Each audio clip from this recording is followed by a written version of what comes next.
역대하 29장 6절부터 11절 구약성경 694면에 있습니다. 6절부터 11절까지 저와 여러분이 같이 합독하겠습니다. 우리 조상들이 범죄하여 우리 하나님 여호와 보시기에 악을 행하여 하나님을 버리고 얼굴을 돌려 여호와의 송소를 등지고 또 낭실 문을 닫으며 등불을 끄고 성소에서 분향하지 아니하며 이스라엘의 하나님께 번제를 드리지 아니하므로 여호와께서 유다와 예루살렘에 진노하시고 내버리사 두려움과 놀람과 비웃음거리가 되게 하신 것을 너희가 똑똑히 보는 바라. 이로 말미암아 우리의 조상들이 칼에 엎드러지며 우리의 자녀와 아내들이 사로잡혔느니라. 이제 이스라엘의 하나님 여호와와 더불어 언약을 세워 그 맹렬한 노를 우리에게서 떠나게 할 마음이 내게 있노니 내 아들들아 이제는 게으르지 말라. 여호와께서 이미 너희를 택하사 그 앞에 서서 수종들어 그를 섬기며 분향하게 하셨느니라. 아멘. 자, 오늘은 제목을 게으름을 이기는 능력. 이게 사실은 좀 부담되는 제목이죠. 누구나 사람들은 저도 마찬가지고 여러분들도 게으르다라는 말에 있어서 누가 자신 있게 나는 안 게으른데 라고 말할 수 있을까요? 이 게으름이라는 문제는 늘 우리에게 딸려오는 것 같아요. 게으르지 않으려고 해도 나도 모르게 게으르지고 부지런하게 살아야지 라고 생각하는데 또 어느 순간에 보게 되면 나도 모르게 또 게으른 것 같은 느낌을 받기도 하고, 물론 다른 사람들에게 당신은 왜 이렇게 게으릅니까? 라고 핀잔을 듣지는 않겠지만 우리 스스로가 나를 알잖아요. 나의 삶을 알고. 그러다 보니까 이 게으름이라는 것은 어느 누구도 자유로울 수는 없는 것 같아요.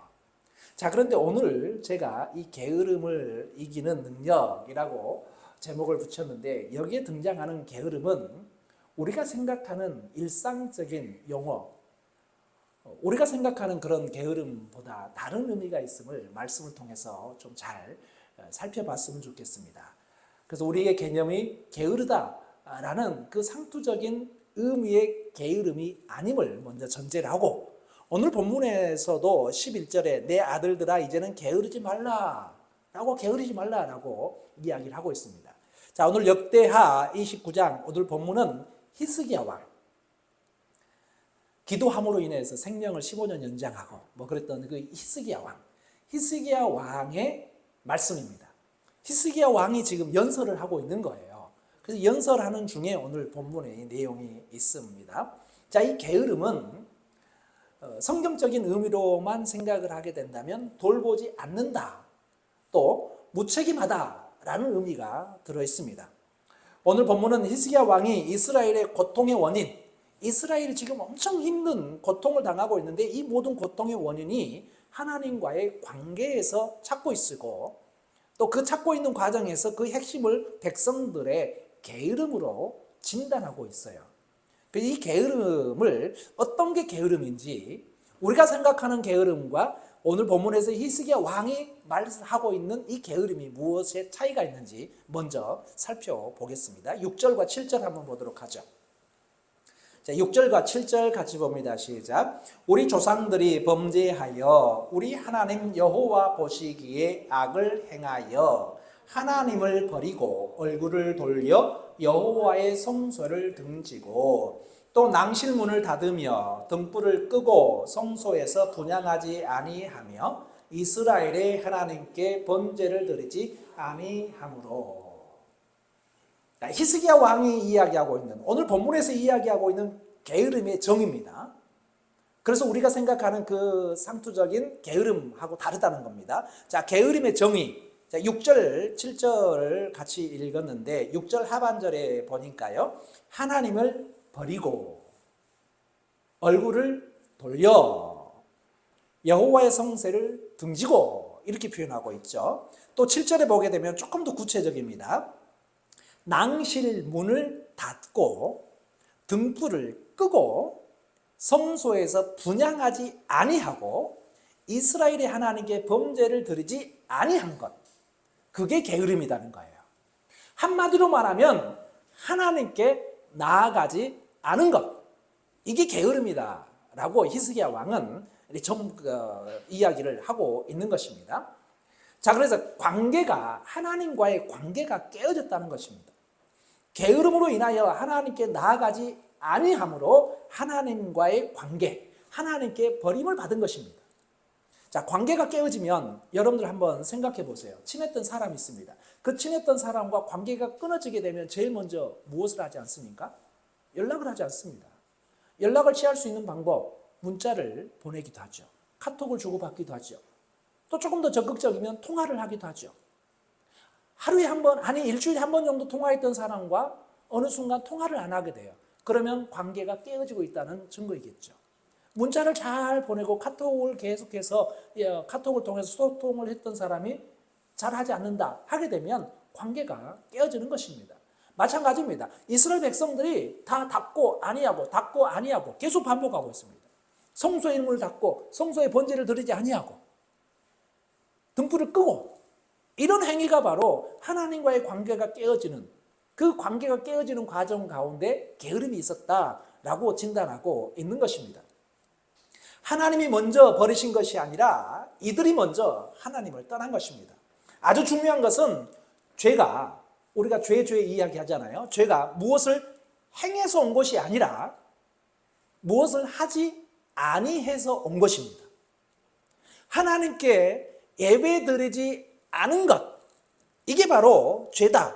그것은 바로 게으름에서 온다라고 이야기를 하는 것입니다. 우리가 흔히 게으름을 죄로 인식하지 못하는 경우가 있습니다. 사실은 아주 참혹한 결과를 가져오는 것이 게으름임에도 불구하고 조금 약간 죄까지는 아니야 라는 생각을 하는 것 같아요. 게으름자의 특징은 늘 인생에서 비법을 찾으려고 한다는 것입니다. 게으른 사람들의 특징이 그래요. 게으른 사람들은 무엇인가 비법을 찾으려고 해요. 성공을 하려고 해도 그냥 성공하지 않고 무슨 비법을 찾아서 성공을 하려고 합니다. 재테크를 하더라도 꾸준하게 재테크하는 것이 아니라 무엇인가 일확천금과 같은 비법, 한꺼번에 대박 날 수 있는 비법을 찾으려고만 하는 경우가 얼마나 많이 있는지 모릅니다.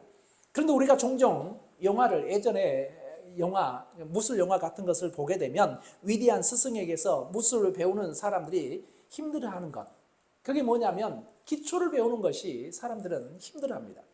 위대한 스승에게서 위대한 비법을 찾으러 왔는데 스승은 비법보다는 기본에 충실하기를 요구해요.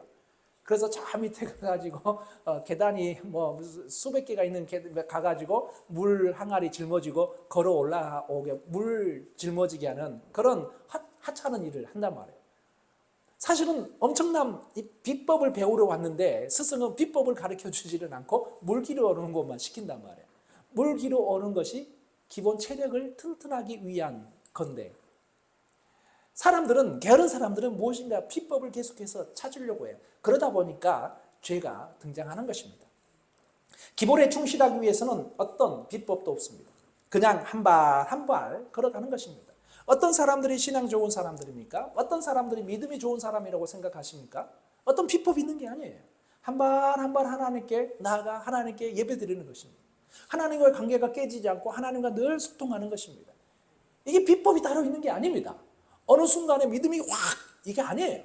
한 걸음 한 걸음 나아가는 것이 바로 하나님과의 관계가 더 좋아지는 것이고 게으르지 않는 방법인 것이죠. 자, 크리스천들에게 가장 기본이 되는 건 무엇일까? 바로 하나님께 예배하는 일, 하나님께 한 발 한 발 나아가는 것, 그게 가장 중요한 것입니다.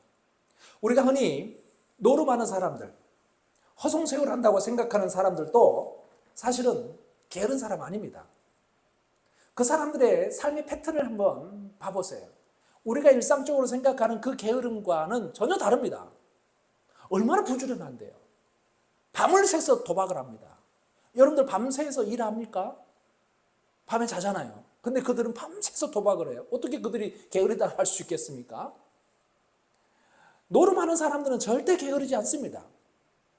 우리는 허송생활을 한다라는 생각을 하지만 자신들은 자신을 위해서 최선을 다하는 거예요.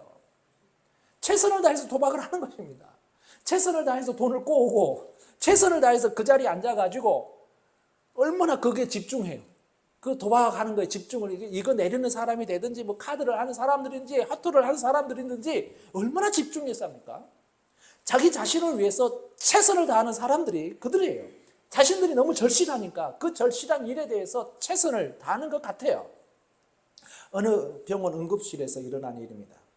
어떤 환자가 심장마비로 심정지 상태로 병원에 실려왔습니다.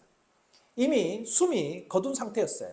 그런데 의사가 그 사람을 보니까 이해할 수 없는 모습이 있었는데 그 사람이 두 손을 꽉 쥐고 되어서 심정지가 되어 있는 것입니다. 그래서 의사가 이게 사망 선고를 하는 과정에서 이렇게 너무 손을 꽉 쥐고 있으니까 이 손을 펴려고 하는데 도저히 펴지지가 않는 거예요. 그래서 그 땀 뻘뻘 흘리면서 애써가지고 그 손을 쫙 폈는데 간신히 손을 펴서 보니까 그 안에는 화투 2장이 있다는 것입니다. 38 광택. 이 사람이 밤새 화투를 치다가 도박을 하다가 38 광택이 딱 걸렸는데 너무 놀라가지고 심장마비가 된 거예요. 물론 누가 이야기로 이렇게 지어냈겠지만 우리가 생각하는 그 게으른 사람들은 그런 모습들 생각하는 자기 자신을 위해서 최선을 다하는 사람들이 게으른 것이 아님을 먼저 알고 노름하는 사람도 자기 일에는 죽을 만큼 열정을 다하고 있다는 것입니다. 방향이 잘못됐다는 것이죠. 그러므로 오늘 우리가 살펴보려고 하는 게으름은 신앙적 게으름, 즉 하나님과의 관계에서 게으름이 문제인 것입니다. 자, 그렇다면 게으름이 왜 문제가 될까요? 오늘 역대하 29장 7절 말씀 가운데 번제를 드리지 아니함으로 라는 말씀에 주목해 보겠습니다. 구약시대에 이스라엘 백성들이, 유대인들이 하나님께로 나아갈 수 있는 유일한 방법은 번제를 드리는 것이었습니다. 번제를 통하여서 하나님과 소통하는 것이었습니다. 그런데 번제를 드리지 아니함으로 하나님과 대화가 단절된 것입니다. 대화가 단절되면 가끔 소리가 들려도 이해하지 못합니다.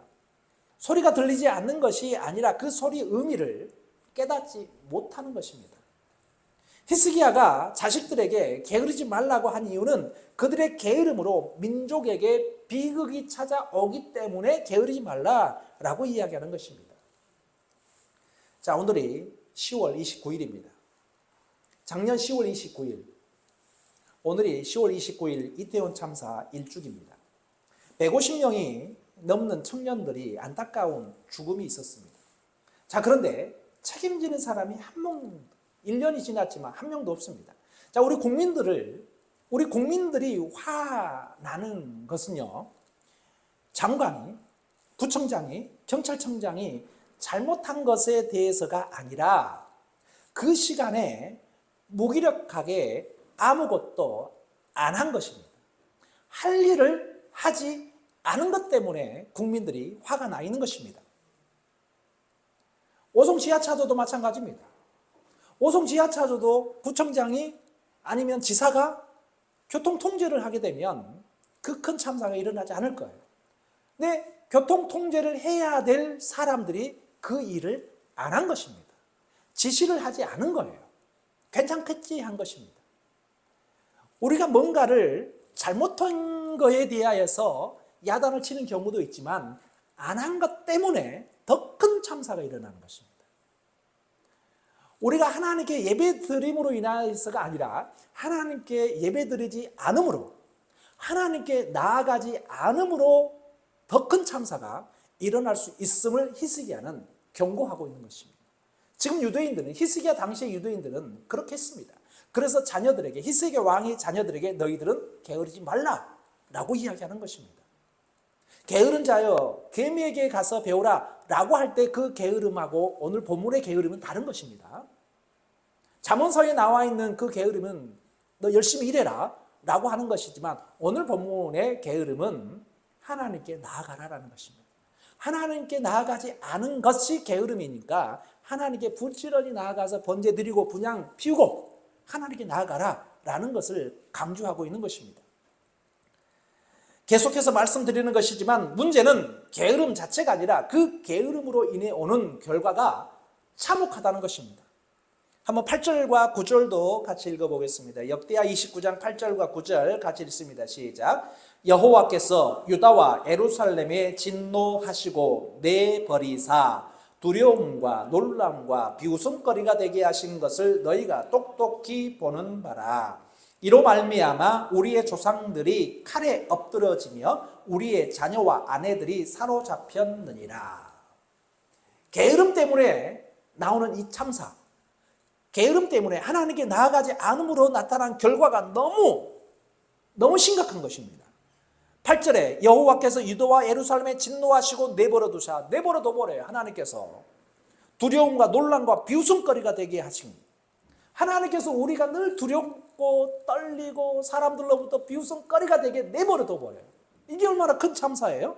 9절에 이로 말미암아 우리의 조상들이 칼에 엎드려지며 전쟁이 끊어지지 않고 그 전쟁 가운데 우리의 자녀와 아내들이 사로잡혔느니라.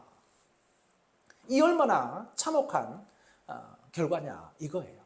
그래서 히스기야 왕은 자녀들에게 게으르지 말 것을, 하나님과의 대화를 게을리지 말 것을, 하나님과의 대화가 게을러지게 되면 이런 참사가 일어난다라는 것을 경고하고 있습니다. 그래서 게으름의 무서움은 민감성을 상실한다는 것입니다. 엘리 제사장이, 구약에 나오는 이 엘리 제사장이 게으름으로 자녀들에 대한 심각한 문제를 깨닫지 못했습니다.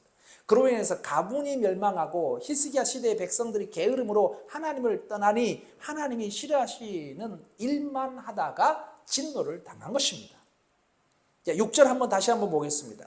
6절 다시 한번 봅니다. 시작. 우리 조상들이 범죄하여 우리 하나님 여호와 보시기에 악을 행하여 하나님을 버리고 얼굴을 돌려 여호와의 성소를 등지고.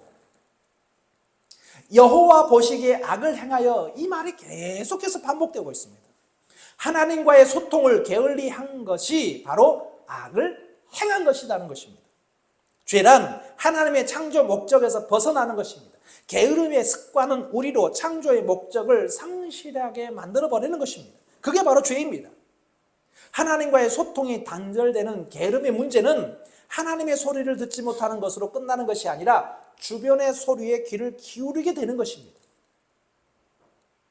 소통이 끊어지게 되면 하나님의 소리를 안 듣는 것으로만 끝나는 것이 아니라 하나님 소리를 듣지 못함으로 인하여서 주변의 세상 소리에 접근하게 됩니다. 세상 소리를 더 크게 들리게 되는 것입니다. 잠언 말씀에 보게 되면 재밌는 말씀이 있습니다. 아주 재밌는 표현이 등장하는데요. 잠언 22장 13절에 보면 이렇게 기록하고 있습니다. 게으른 자는 말하기를 사자가 밖에 있은즉 내가 나가면 거리에서 찢기겠다 하느니라. 게으른 자가 말해요. 밖에는 사자가 있으니까 나 밖에 나가면 안 돼 라고 집에만 머물러 있는 그 게으른 사람. 밖에 사자가 있는지 없는지 몰라요. 근데 이 사람은 밖에 사자가 있을 것이다 라고 단정하는 것입니다. 그래서 아예 바깥으로 일절 나가지 않는 것입니다. 우리의 영적인 모습도 이렇게 되면 안 되는 것입니다. 우리는 하나님의 사명을 받은, 하나님의 믿는 사람들이잖아요. 밖에 나가면 우리는 죽을 수 있어 라고 걱정하고 염려로 끝나는 것이 아니라 우리의 소명을 발견하고 우리의 사명을 다 해야 되는 것입니다. 그래야지 하나님께서 늘 힘주시고 능력 주시는 이 소통이 이루어지는 것이죠. 소통이 끊어지면 밖이 괜히 무섭습니다. 밖에 나가서 우리의 소명, 우리의 사명 감당하면 너무 무서워요. 그러다 보니까 안 하게 되는 것이죠. 이게 바로 게으른 사람의 일상인 것입니다. 주변의 소리를 듣는 것이 얼마나 위험한 일인지 보여주고 있는 것입니다. 자, 우리가 게으름을 이길 수 있는 방법, 그렇다면, 자, 이 하나님께 예배드리지 않는 것이 게으름이라 그랬는데, 그렇다면 우리가 게으름을 이길 수 있는 방법, 하나님과 꾸준히 나아갈 수 있는 방법, 이게 뭐가 있어야 될 건 아니에요. 그냥 막연하게 그냥 해, 이게 아니잖아요. 본문은 그 비결을 이야기해 주고 있습니다. 자, 11절 한번 보죠. 11절 말씀입니다. 시작. 내 아들들아 이제는 게으르지 말라. 여호와께서 이미 너희를 택하사 그 앞에 서서 수종들어 그를 섬기며 분향하게 하셨느니라. 비법이 여기에 등장하는데 그게 뭐냐면 이미 너희를 택하사, 이 말씀입니다. 하나님께서 이미 우리를 택해 주셨습니다. 하나님께서 이미 우리를 지명하여 불렀습니다. 좀 어려운 말로 소명입니다. 하나님께서 부르심, 소명의식을 회복하는 것, 그게 바로 우리가 게으르지 않는 방법이에요. 비법이에요. 하나님께서 나를 부르셨다라는 이 소명감, 소명심, 이걸 잃지 않는 거예요. 하나님께서 나를 부르셨는데 나 예배 안 드리고 여기에 있으면 안 되지? 한 그 마음, 그 마음으로 살아가야 되는 것입니다. 하나님께서 필요해서 부르셨으니 사용하심에 합당하도록 우리가 살아가야 되는 것입니다. 출애굽기 3장은 아주 유명한 모세의 소명장입니다. 하나님께서 모세를 부른 그 소명장. 그가 시내산에서 불꽃 같은 하나님을 만나기 전 도망자의 인생을 살며 한가하게 양을 치며 삶을 열명했던 그런 사람이었습니다. 우리가 기억해야 할 것은 양을 치는 것이 하찮은 것이 아니라 그의 일이, 그러니까 모세의 일이 그의 소명이 아니었다는 것입니다. 모세의 소명은 하나님께 불러주실 때 양 치는 일로 부르지 않았다는 것입니다. 하나님께서 모세를 부를 때는 다른 일이 있는데 모세는 지금 양치기 일을 하고 있으니까 불꽃 가운데서 하나님께서 모세를 다시 한번 부른 것입니다. 그 일을 하면서 하나님이 자신에게 주신 많은 장점을 잃어버릴 것입니다. 양치기 하면서. 양을 치는 데는 왕자 시설 받았던 지도자 교육이 그렇게 필요하지 않잖아요. 근데 모세는 어렸을 때부터 궁궐에 들어가서 왕자의 지도자 그룹에서 수업을 받았던 그런 사람이잖아요. 하나님께서 다 뜻이 있어서 모세를 그런 의미로 불렀는데 지금 모세는 도망자 신세로 양치기 하고 있으니까 너 그거 아니야? 라면서 불꽃 가운데서 다시 한번 부르시는 것이잖아요. 소명의 불꽃이 당겨지자 그의 삶의 모든 부분이 집중력을 가지기 시작하는 것입니다. 이스라엘 백성들을 출애굽시키는 일에 대하여서. 무언가 할 일에 대한 확실한 소명이 생기면 삶이 달라지고 생기를 가지게 되었고 그의 삶이 전략적으로 바뀌는 것입니다. 삶의 목표가 분명해지면 삶의 태도가 달라지는 것입니다. 우리 삶의 게으름을 극복할 수 있는 최선의 방법은 하나님께서 여러분에게 주시는 소명을 발견하는 것입니다. 하나님께서 이미 나를 택하사 지금까지 우리 인생의 꼬리를 잡고 늘어졌던 과거의 망령들이 사라지게 될 것입니다. 하나님의 소명을 발견하는 순간. 게으름을 극복하는 것은 소명과 매우 밀접하게 관계가 있다라는 사실을 여러분들 꼭 기억하시기를 바랍니다. 목회를 하면서, 특히 개척교회 목회를 하면서 가장 고마운 교인들이 있다면 이 자리를 묵묵히 지켜주고 있는 여러분들입니다. 큰 교회도 아니고 여러 가지 프로그램이 있는 것도 아니고 하나님께 나아가는 예배 드리는 것 외에는 딱히 할 것 없는데 그럼에도 불구하고 사람들은, 믿는 사람들은, 기독교인들은 자기의 신앙적인 니즈가 있습니다. 신앙적인 그 필요하는, 어떤 사람은 봉사를 쭉 하는 사람은 봉사하는 것을 찾습니다. 아니면 어떤 사람들은 앞으로 드러내기를 좋아하는 사람들은 앞에 찬양단을 한다든지 성가들을 한다든지 뭐 이런 걸 좋아하는 성향들이 있어요. 어떤 사람들 있는 듯 없는 듯 그냥 숨어서 예배드리는 사람들이 있는 그런 사람들도 성향이죠. 근데 우리 교회 같은 경우는 교회가 작다 보니까, 개척교회다 보니까 여러 가지 프로그램을 다양하게 할 수가 없습니다. 그럼에도 불구하고 이 자리에 앉아있는 여러분들이 저는 늘 고맙습니다. 이 자리를 넉넉히 지키고 있는 그 마음이 너무 감사하고 고맙습니다. 이 자리를 묵묵히 지키는 것, 이게 얼마나 어려운 일인지 모릅니다. 여러분들 쉬운 게 결코 아닙니다. 개척교회를 지키는 것, 이거 결코 쉽지 않습니다. 그런 마음, 나도 큰 교회 가가지고 찬양단으로 헌신하고 싶어, 이런 마음이 왜 없겠어요? 나도 큰 교회 가가지고 뭐 구역 모임이라든지 목장 모임이라든지 뭐 이런 모임 속에서 사람들과 이 친교 나누며 교제 나오고 이러고 싶은 마음이 왜 없겠어요? 그렇지만 거기에 가지 않고 이 자리를 지키고 있는 그 믿음이 얼마나 중요한지 모르겠어요. 그런 마음이 하나님께 닿지 않겠습니까?